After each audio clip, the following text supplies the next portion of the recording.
예, 2부 토론 진행하도록 하겠습니다.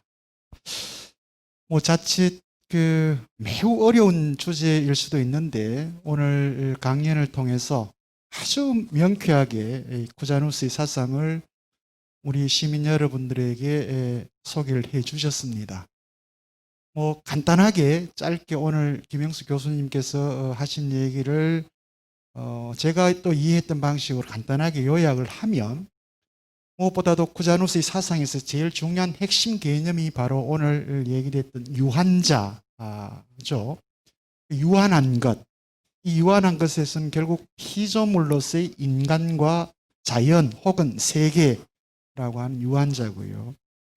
그 다음 두 번째가 이 무한자로서의 신, 테이온이라고 하는, 고대 스토아 철학으로 가면 이 우주죠, 코스모스라고 표현할 수 있습니다만, 중세를 지나면 이 테이온이라고 하는 신은 외부에 있는 어떤 절대적인 것으로 이렇게 되는데, 이 무한자로서의 신.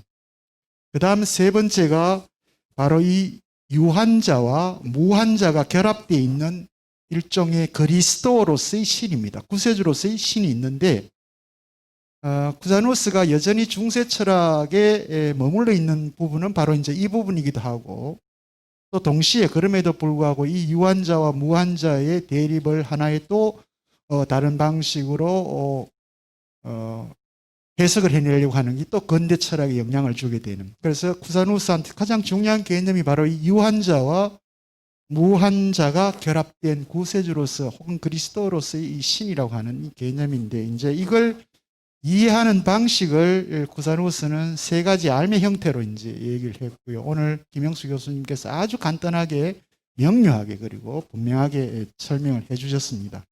바로 이 감각을 통해, 센수스를 통해서 알게 되는 알미 있고요. 두 번째가 바로 이 라치오입니다. 이 라틴어의 라치오를 나중에 근대 철학에 가면 이 독일 관념론 철학자들은 그것을 슈탄트라고 하는 개념으로 번역을 합니다. 독일 사람들이. 슈탄트 하면 우리는 지금 오성 이렇게 알려져 있는데, 이 라치오라고 하는 개념을 이제 오성으로 할 때 나중에 많은 문제들이 생기게 되면 그때 한번 살펴보시고요. 다른 말로 하면 매우 추상적이고 단편적인 방식으로 센수스를 통해서 들어오는 그런 이미지를 다양하게 이해하는 방식이죠. 예, 이게 라치오가 하는 역할인데, 세 번째가 인텔렉투스입니다.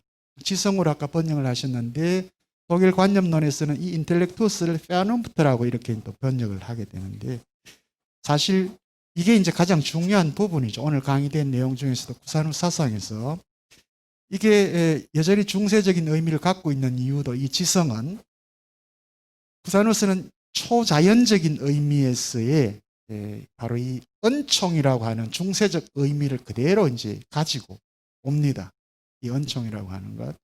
이게 이제 근대와의 또 구별 지점이기도 한데, 바로 이 은총 개념을 가지고 오기 때문에 쿠자누스는 우리 김영수 교수님께서 표현하셨던 것처럼 말기에 신비주의로 흐르게 되는 그런 상황이 됩니다. 어쨌든 우리에게 중요한 무지의 지로서의 최고의 알미라고 하는 것은 이 아는 무지, 이렇게 표현을 하셨는데요. 예, 오늘 이와 관련해서 지금 시청자 여러분, 시민들 중에 중요한 질문을 해주셨습니다. 먼저 시청자 시민 여러분들의 질문을 한번 확인하고 또 토론 이어가도록 하겠습니다. 먼저 성함을 밝히시진 않으셨는데요, 저희들한테 주셨습니다. 한 세 가지 질문 간단하게 이렇게 주셨습니다. 한 사람이 법학자로서, 외교관으로서, 신학자로서, 철학자로서, 수학자로서, 그리고 천문학자로서, 어떻게 보면 르네상스 시대였기 때문에 르네상스인이라고 표현해도 무방할 것 같습니다만, 이렇게 다양한 각 분야의 중요한 작품을 이 한 사람이 저술했다니 정말 신도 아니고 인간의 능력으로 정말 가능한 것인지요.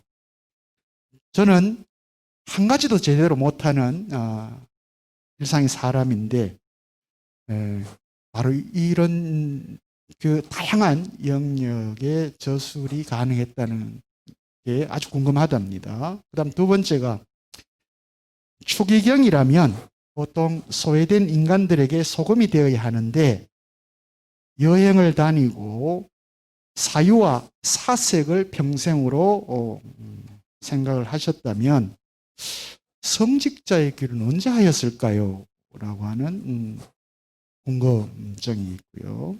세 번째는 유한과 무한 사이의 인간 정신이라고 하는 게 도대체 무엇일까요? 그래서 유한과 무한 그 사이는 존재하는지요? 결국은 무한한 것, 덧없는 것, 허탈함과 아무것도 아닌 것을 말하는 것 같기도 하고 정말 복잡하네요 라고 이렇게 우리 이 강의 내용 자료를 읽으신 분이 일종의 소회를 그렇게 밝히셨습니다. 그래서 요 질문과 관련해서 김영수 교수님의 답변을 듣고 두 번째 시민의 질문으로 들어가도록 하겠습니다. 예, 질문 감사드립니다. 일단 두 번째 질문은 참 오해인데, 이게 추기경이라면은 이게 소외된 인간들의 소금이 되어야 하는, 뭐 김수환 추기경이 말씀하시는 것 같은데, 근데 여행 다니고 뭐 사유와 사색을 했단, 이게 참 시간이 있으면 이 생에 대해서, 이분의 생애가 파란만장합니다.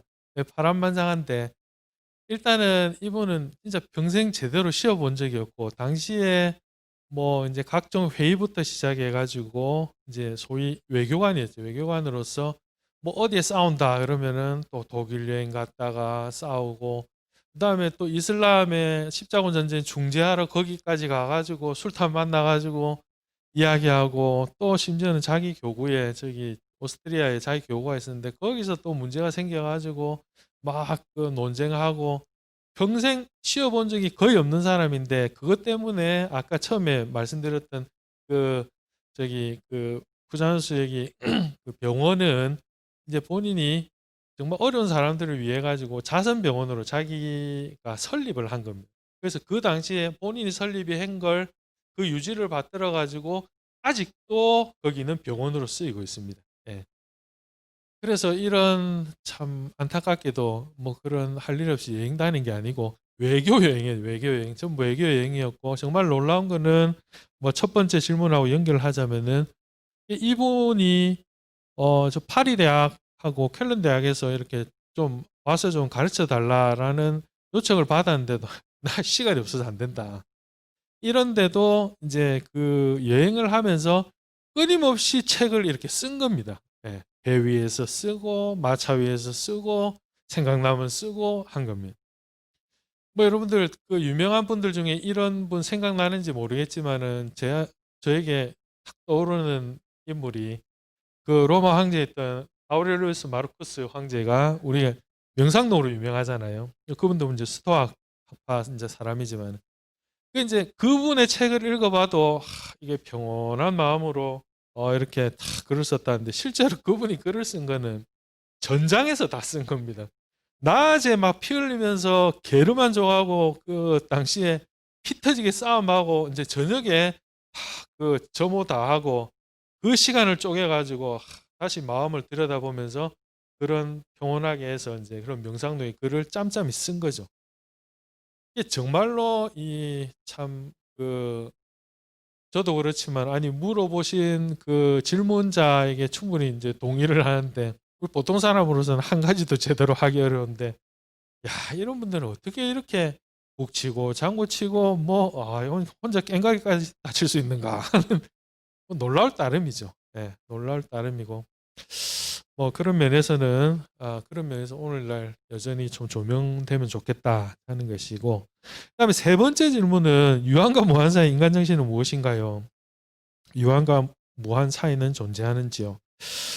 조금 뭐 이렇게 맥락이 없어서 어려운 질문이긴 한데, 어쨌든 제 강의에서도 이야기했지만은 이 유한과 무한 사이 인간 정신의 본질은 뭔가라고 이제 쿠자누스에게 묻는다면은, 바로 인간 정신은 우리가 물질을 지닌 것, 소위 이제 그 유한한 어떤 물질적인 것을 지니고 있으면서 동시에 이 물질을 넘어선 정신적인 것을 동시에 지니고 있는 것이 이제 인간이다. 왜냐하면 육체를 지니고 있기 때문에 그러한 정신이 우리가 육체와 연결되어 있잖아요.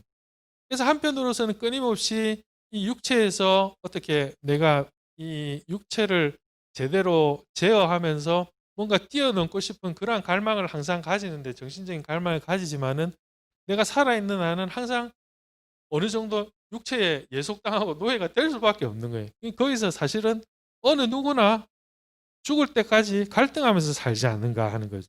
그러니까 때로는 진짜 고귀한 어떤 이 정신적인, 정신상학적인 또는 뭐 영적인 이러한 내가 존재로서 정말 내가 이렇게 삶을 지성적으로 살아가야 되겠다 하면서도 어느 순간 뭐 예를 들어서 뭐 화난 일이 있어가지고 한 잔 먹고 또 뭐 다른 사람도 욕할 수도 있고 이제 뭐 이런, 인간이 어쩔 수 없는 존재인 것 같아요. 뭐 아무리 그 훌륭한 사람이라도 평생 동안 뭐 그냥 이렇게 아무런 그 정신의 동의 없이 육체의 동의 없이 살아갈 수는 없거든요. 예, 그것을 당연하게 받아들일 때 오히려 구자에서 이야기하듯이 중간적인 존재로 이렇게 오히려 그 발판으로 삼아서 정신적으로 고양되는 것이 아닌가 싶습니다. 예. 예, 고맙습니다. 두 번째 물음은 신암동에 살고 계시는 강도기님께서 주신 질문인데요. 세 가지입니다. 첫 번째 질문은 강의 자료집에 쿠자누스는 신플라톤주의의 전통을 다시금 새 시대로 잇는 가교 역할을 하게 만든다는 내용이 들어 있습니다. 신플라톤주의에 대해서 짧게 설명을 부탁드립니다. 라고 하는 질문입니다. 예, 뭐 신플라톤주의에 대해서는 참 뭐 세계적으로는 많이 연구가 되고 있지만 우리나라에서 아직도 좀 이렇게 부족하지 않은가 싶은데, 잠깐 설명을 드리면은 이제 쿠자누스가 이렇게 입고 있는 쿠자누스 이제 신플라톤주의 전통 또는 플라톤 전통인데, 우리가 중세를 보자면은 이제 크게 고대 그리스 철학에서 아리스토텔레스 철학과 플라톤 이제 철학, 이 두 가지 전통이 이제 중세로 이어졌는데, 이 아리스토텔레스 철학은 오히려 중세 후반기의 전성기, 거의 이제 12세기부터죠, 그죠? 12세기에 이제 소위 스콜라주의를 대표하는 토마스 아퀴나스에게서 결정적으로 이어졌죠. 물론 이를 위해 가지고 이제 10세기에 아랍에서 당시는 사실은 지금은 유럽 사람들이 인정을 하는데 아랍의 학문이 훨씬 뛰어났었어요. 10세기에는 뭐 의학, 철학. 그래가 우리가 아는 뭐 아비첸나 아베로이스 같은 의사이자 철학자이자 이런 사람들이 그 그리스의 원본을, 아리스토텔레스의 원본을 이제 가져와 가지고 그 그리스어로 된 걸 아랍어로 번역을 하고 주석을 하게 됩니다. 그것을 다시 당시에 10세기, 11세기에 라틴어권에서 가져와 가지고 그것을 다시 라틴어로 번역하면서 비로소 그 아리스토텔레스 형이상학 같은 책은 이제 알려지게 되고, 그것이 연구되고 결국 아리스토텔레스 전통이 그리스도교 철학과 이제 연결이 되는데, 반면에 이제 이 플라톤 전통은 이제 당시에 중세가 시작되면서 플라톤 전통을 가장 많이 받아들였던 사람이 이제 소위 이제 우리가 파트롤로게 하는 그 교부들, 그리스도교 초기에 순교자부터 시작해 가지고 초기에 성경을 그리스도교 사상으로 이해하고 그다음에 그것을 해석했었던 이제 4세기, 5세기까지의 그분들을 우리가 이제 그 교부들이라고 하죠. 이제 제일 유명한 교부라고 하면은 이제 그 4세기 아우구스티누스를 이야기를 하는데, 그분들이 처음에 초기에는 전부 플라톤의 사상을 가지고 이해를 했습니다. 이 티마이오스 같은 작품부터 시작해가 우주론을 이제 마치 이제 그 플라톤 사상 자체가 이제 저세상이라는 뭐 에케이나 이런 개념을 가지고 이제 끊임없이 어떤 순교 상황이었기 때문에 이제 천국을 향해서 이제 나아가는 이제 그런 어떤 신심과 연결이 되었었죠. 그 다음에 플라톤 전통을 그리스 철학의 차원에서는 그것을 이으려고 했었던 사람이 바로 플로티누스입니다. 플로티노스 또는 플로티누스인데, 그렇게 되었던 이유가 당시에 2, 3세기에 가장 발달했었던 최고의 뭐 오늘날 뭐 뉴욕이나 뭐 이런 도시가 되겠죠. 그 지중해에서 가장 번성했던 도시가 바로 이집트 하구에 있던 알렉산드리아라는 데입니다. 우리가 지금 남아있지는 않지만은 현존한 최고의 큰 도서관이 있었던 곳이다. 이제 뭐 불타고 전쟁 나고 해가지고 없어져 버렸지만 그 당시에 그 알렉산드리아의 상업이 발달했기 때문에 유대교, 그리스도교, 그 다음에 그리스 철학 모든 그 문화와 어떤 지적인 운동들이 다 글로 몰려듭니다. 예. 그래서 서로 영향을 받을 수밖에 없었죠. 그러니까 가장 큰 영향을 받은 것이 바로 그리스도교에서 그 플라톤 당시 뭐 중기 플라톤 학파도 아카데미아 학파도 있었지만은 뭐 이까지 설명하면 좀 복잡하지만 어쨌든 플라톤의 사상이 당시에 그리스도교의 유명한 교부였었던 오리게네스와 플로티누스가 이제 같은 동시대 사람입니다. 두 사람이 직접 만났다는 증거는 없지만 알렉산드리아에서 이 두 사람이 같은 활동을 했기 때문에 서로에 대해서 적어도 듣고 이 사람이 뭔 생각을 갖고 있는가 하는 것이 자연스럽게 교류가 되었고 그래서 오리게네스 같은 사람은 그 사상을 이제 받아들였고 유대교에서도 필론이라는 사람도 플라톤의 영향을 받아가지고 소위 이제 우의적인 성경 해석법을 오리게네스에게 전수를 하고 이렇게 해서 자연스럽게 플라톤의 사상은 이제 신플라톤주의 플로티누스를 통해서 이제 그리스도교로 초기 적어도 10세기까지는 이렇게 플라톤 신플라톤주의 사상이 이제 관통을 하게 됩니다. 여기서 물은 것은 플라톤주의의 개략적인 설명인데 이제 이러한 역사적인 전통하에서 보자면은 신플라톤주의 사상을 간단하게 이야기하면 플라톤의 사상을 전수한 건데 우리가 플라톤 사상을 보면 일반적으로 이원론적이다라고 이야기를 하는데 이 이원론적인 게 현상적인 것과 이제 이데아적인 것, 그죠?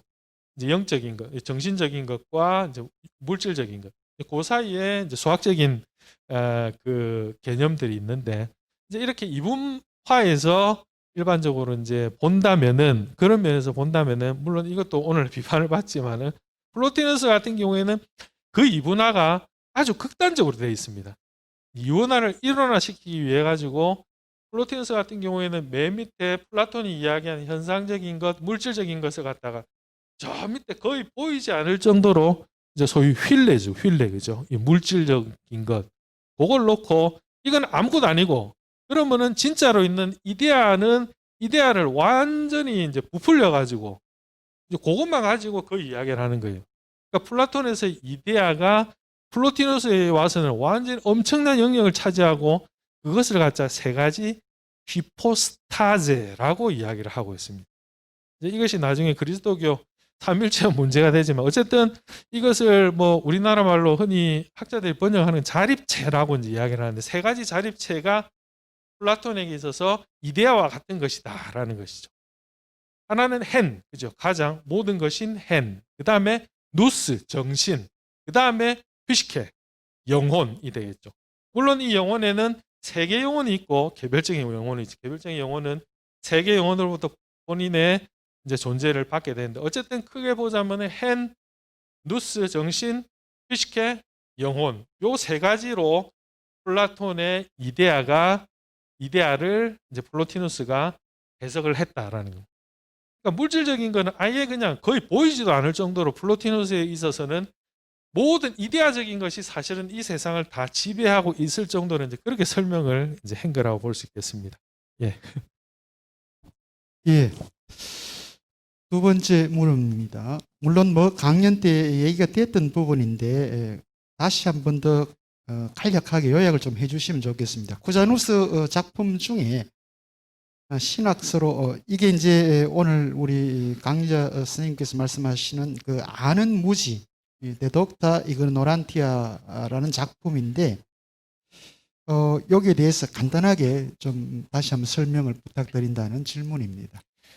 예, 이 뭐 쿠자누스 일반적으로 주저라고 이렇게 이야기를 돼 있는데 1440년 이제 쿠자누스이 한참 활약을 할 때 이제 내용인데 3부인데 사실은 거의 3권입니다. 뭐 굉장히 그 각 권이 두껍고 이제 3권에 된 책인데 이제 첫 번째 권은 세계에 대해서 그다음에 신에 대해서 나머지 세 번째는 그리스도에 대해서 이야기를 이제 하는데 아까 우리 선생님께서 말씀을 하셨지만은 이 쿠자누스에서 독특한 아직 이제 중세적인 그러한 것이 이제 남아 있다고도 할 수 있는데 그것이 3권 전체를 그리스도를 독특한 이제 소위 철학적 신학의 관점에서 해석을 하는 것이죠. 예. 그래서 3권만 가지고는 거의 좀 어떤 이제 신학을 하는 신학자들이 이제 다룰 만한 주제고, 사실 철학에서는 좀 다루기 힘든 그런 개념들이 왜냐하면은 뭐 철학에서 토마스 아퀴나스가 뭐 꼭 이야기를 한 것이 아니더라도 어떤 강생, 그죠? 인카르나치오 뭐 이런 개념들, 그다음에 삼위일체까지 그것을 후자노스는 철학으로 다루려고 이제 한 거거든요. 그래서 독특하다면은 이 내용들이 의미하는 것은 12세기에 이미 뭐 한 토마스 아퀴나스는 철학과 신학을 완전히 이제 구분했는데, 철학이 할 수 없는 것, 예를 들어 철학은 그는 손대지 마라, 이건 신학에서 할 수 있는 거다라고 하는 게 이제 인카르나치오, 강생 또는 육화라고 번역하는 이것과 그다음에 삼위일체 뭐 이런 거거든요. 근데 쿠자노스에게 와서는 또 마이스터 데카르트도 그렇지만은 그런 게 어딨노? 아니 인간 정신이 무한하게 뭐든지 할 수 있는데 금지된 게 어딨냐? 인간 정신에게 다 합니다. 신학적 주제에 대해 다 건드립니다. 예, 할 수 있는 한. 이제 그런 게 르네상스의 서막을 연다 하는 점으로 보면 되겠습니다. 예. 예, 마지막 질문입니다. 소크라테스가 문답법에서 썼던 말 중 무지의 지와 쿠자누스 저작물이 무지의 지, 아는 무지. 물론 뭐 강연 때 말씀을 하시면 요 분명 또 차이가 있습니다. 그거 간단하게 한번 설명을 부탁드립니다. 예, 그렇죠. 소크라테스가 이야기하는 이제 그 무지의 지는 너 자신이 그 모른다는 사실을 알아라 이제 하는 그 신탁에서 받은 이제 내용과 관련되는 것인데, 이제 당시 역사적인 어떤 그것과 관련을 해서 볼 때 소크라테스가 무지에 대해서 이제 이야기하는 것은 사실은 굉장히 어떻게 보면 좀 정치적인 동기와도 많은 연관을 지니고 있죠. 당시 아테네에서 뭐 펠로폰네소스 전쟁이 이제 막 그 끝나고 사람들이 굉장히 이제 비참한 어떤 그 상황이 있을 때 소크라테스가 이제 그때 딱 등장하는 사람들이 사기꾼들이잖아요, 그죠? 예. 그 소크라테스는 그 이제 그 소피스트들을 사기꾼들로 이제 본 거죠. 예. 이 사람들 미혹시켜 가지고 막 돈 벌고 뭐 실제로도 다 그렇지는 않았습니다만 대부분 소피스트들이 야 내가 그래 어떤 사람이라도 내가 설득할 수 있는 그런 기술을 가르쳐 줄게. 야, 그 돈 얼마 딱 가져와. 이런 식으로 해가지고 많은 젊은이들을 현혹시켜 가지고 뭐 오늘날 뭐 이제 뭐 방판이나 다 그렇지는 않겠지만은 뭐 이런 거죠. 완전히 뭐 이게 혀로 이 사람을 이제 녹이는 그러한 기술들, 그걸 기술이라 생각했는데 아리스토텔레스 이제 그 소크라테스 같은 경우에는 그게 아니고, 그게 진짜 네가 아는 게 아니고 네 진짜 그거는 완전히 그냥 빈 지식이 아니냐. 우리가 추구하려 하는 것은 빈 지식이 아니고 정말로 내가 모른다는 것을 깨달았을 때 비로소 우리는 지식에 다가갈 수 있다. 어떤 면에서는 쿠자누스하고 이제 같은 내용이라고 할 수 있습니다. 그러나 반면에 쿠자누스는 이러한 전통을 이어받으면서도 쿠자누스가 이야기하는 것은 훨씬 더 이제 인식론적인 차원에서 이제 접근을 한다는 거죠. 그러니까 인식론적인 차원이라고 하는 것은 정치적인 맥락이 아니고, 우리가 어떤 삶에 있어서도 우리 인간의 실존 자체가, 근본 자체가 우리가 어떤 것을 이렇게 알았을 때 그것을 과연 우리가 온전히 내 것으로 할 수 있는 그러한 가능성이 있는가? 그 내가 알고 있는 그 지식을 갖다가 온전히 나의 것으로 할 수 있을 때 그것을 우리가 적어도 지혜라고 할 수 있고 진리에 다가간 것으로 볼 수 있는데, 그럴 가능성이 어디에 있는가라는 거죠. 그래서 방법론적으로 그러면 그런 지식이 온전히 나의 것일 가능성은 내가 이것이 아직 이러한 지식이 불완전하다는 것을 비로소 알므로써 제대로 알 수 있는 가능성이 생기지 않느냐 하는 점에서 좀 다르다고 할 수 있겠습니다. 예, 여기까지가 시민들께서 주신 물음이고요. 혹시 우리 플로에 계신 원장님 오늘 강연 내용, 예, 혹시 고자누 사상이 가지고 있는 현대적 의미가 있다면 어떤 게 있는지 원장님께서 한번 말씀을 해달라고 말씀하시는.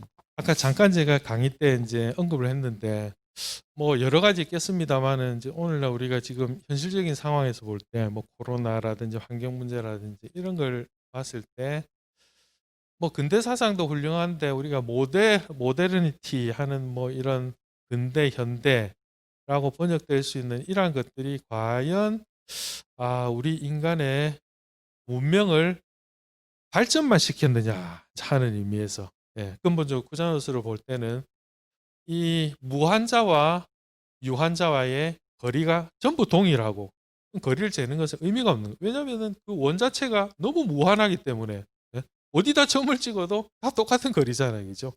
그래서 그 무한한 원 안에 있는 유한자들이 가지는 지위는 다 동등한 거죠.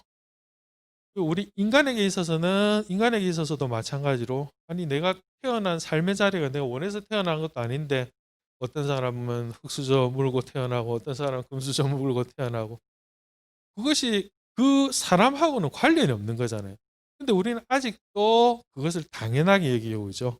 마치 어떤 그 중세 때 이 귀족들이 세습을 하는 것 같은 그러한 행태가 우리나라에 아직도 벌어지고 있다는 게 이게 우리가 문명이 이만큼 발달했는데도 시대 자체는 이미 몇백 년 전하고 뭐 별 다를 바가 없지 않느냐 하는 점과 그다음에 그럼에도 불구하고 아까도 이야기했지만 우리가 지금 현 사회에서 이제 우리는 안전하구나 하는 정도가 아니고 서구 유럽이 이전에 그랬듯이 우리도 좀 전 세계적으로 우리가 해야 될 것이 무엇인가 하는 그 눈길을 좀 이렇게 돌렸으면 좋겠어요. 물론 우리 주변의 이웃에 대해서도 있지만은 만약에 그 무한자와 유한자의 거리가 똑같고 정말로 아무런 차별이 없다면은 우리는 당연히 우리와 똑같은 그 똑같은 눈을 똑같은 존엄성을 가진 다른 사람에게도 관심을 보여야만 우리의 존엄성을 유지할 수 있는 근거가 되거든요.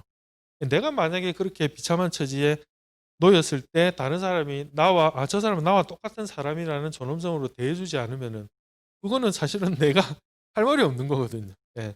그래서 그게 우리가 국내에 있는 우리와 함께 사는 사람들뿐만 아니고 이 야외 이제 바깥에 있는 그런 사람들에게도 그런 인문학을 통해 가지고 단순히 나의 어떤 지적 그 만족뿐만이 아니고 그런 어떤 사회적인 참여, 그다음에 공감대 이러한 것들이 확대될 수 있는 좀 기회를 얻게 기회를 이제 줄 수 있는 것이 구자뉴스 오늘날 사상 의의가 아닌가 싶습니다. 예. 혹시 뭐 원장님 거기에 대한 예. 예. 오늘 저희들은 물론 다음 시간에 다시 이 마키아벨리를 만나겠습니다만 사실은 이 쿠자누스라고 하는 한 개인 인간일 뿐이지만 그가 우리에게 남겨놓은 이 사상이라고 하는 것은 뭐 중세와 근대라고 하는 그 두 역사 시간대를 잇는 매우 중요한 하나의 사상가로 이렇게 남아 있고요. 물론 후반기에 이렇게 신비주의로 빠졌다라고 이렇게 표현하지만 당시 르네상스 시대 때의 신비주의 경향은 이 이탈리아, 프랑스, 독일의 지역 쪽에 배치되어 있던 지역적으로는 플랑드르 지역 그래서 많은 이 신비주의 경향이 드러나게 되는데 특히 이제 쿠자누스한테 영향을 많이 주게 되는 독일의 마이스터 에크하르트 같은 사람들도 역시 마찬가지고요. 이 사람들은 실제 아는 것이 중요한 것이 아니고 사실은 느끼고 행동하는 것이 더 중요하다라고 이렇게 이제 주장을 했던 사람들이었고요.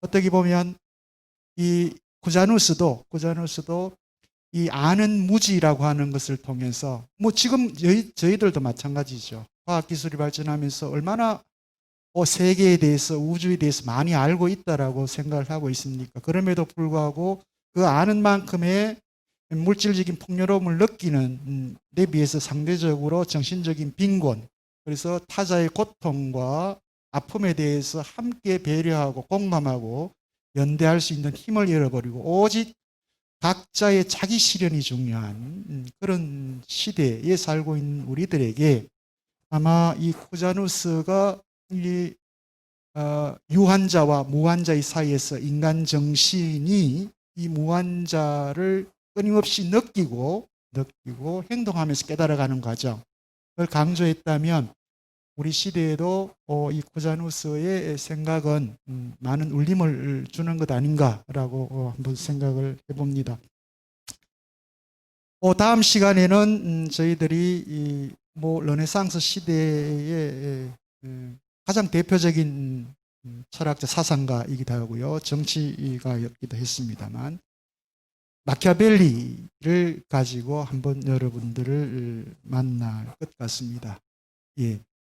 그래서 오늘 이 유한과 무한 사이에서의 인간 정신이라고 하는 주제를 가지고 이 고자누스의 사상을 여러분들이 아주 일목요연하게 잘 설명해 주신 서울가톨릭대학교 신학대학의 김형수 교수님께 다시 한번 격려의 박수를 부탁을 드립니다. 오늘은 이 정도에서 마무리를 하고요. 다음 주에 마키아벨리로 여러분들을 찾아뵙도록 하겠습니다. 예, 고맙습니다.